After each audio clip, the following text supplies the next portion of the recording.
حضرت عبداللہ بن عباس رضی اللہ عنہ فرماتے ہیں کہ ایک مرتبہ حضرت عیسیٰ علیہ السلام کے حواریوں نے آپ سے عرض کی، اگر آپ کسی ایسے شخص کو زندہ کر دیں جس نے نوح علیہ السلام کی کشتی کا مشاہدہ کیا ہو تو ہم اس سے اس کی تفصیل سنیں۔ حضرت عیسیٰ علیہ السلام نے انہیں اکٹھا کر کے ایک مٹی کی تودے پر لے گئے، وہاں سے مٹی کے ایک مش بھر کر ارشاد فرمایا، لوگو یہ جانتے ہو کہ یہ مٹی کس کی ہے؟ حواریوں نے عرض کی، اللہ اور اس کے رسول زیادہ بہتر جانتے ہیں۔ آپ نے فرمایا، یہ کعب حام بن نوح علیہ السلام کی مٹی ہے۔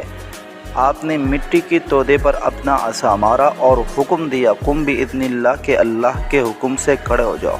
تو اللہ کے حکم سے فوراً ایک سفید بالوں والا شخص اپنے بالوں سے مٹی جھاڑتے ہوئے اٹھ کھڑا ہوا۔ حضرت عیسیٰ علیہ السلام نے اس بوڑھے شخص سے پوچھا، کیا تو اس بڑھاپے کی حالت میں مرا تھا؟ اس نے کہا، نہیں، میرا وصال تو جوانی کی حالت میں ہی ہوا تھا، لیکن ابھی اٹھا تو یوں لگا کہ قیامت برپا ہو گئی، اور اسی ہولناکی کے خوف نے میرے بالوں کو سفید کر دیا۔ حضرت عیسیٰ علیہ السلام نے فرمایا، ہمیں نوح علیہ السلام کی کشتی کے بارے میں تفصیلات بتاؤ۔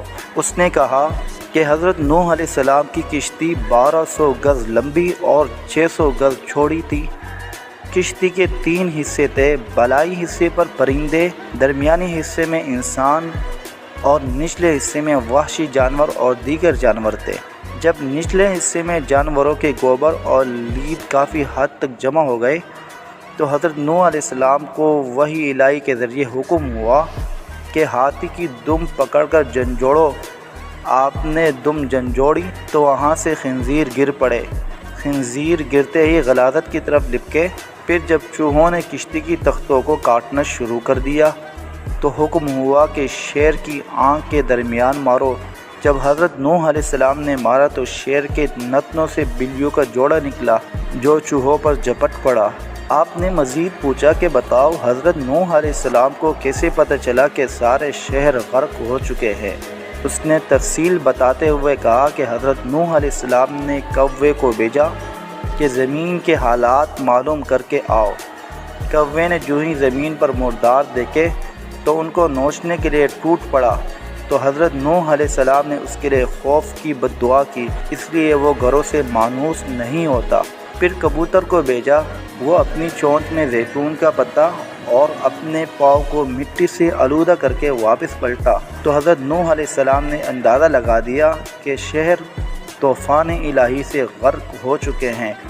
آپ نے کبوتر کے گلے میں سب شاخوں کا ہار ڈالا اور اس کے لیے انس و امن کی دعا کی، اس وجہ سے کبوتر انسانوں سے مانوس ہو گیا۔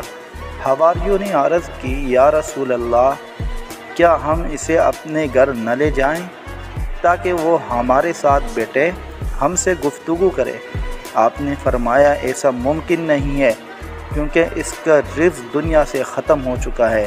پھر آپ نے اسے حکم فرمایا کہ اللہ کے حکم سے واپس لوٹ جاؤ، تو وہ دوبارہ اپنے ٹھکانے کی طرف لوٹ گیا اور مٹی ہو گیا۔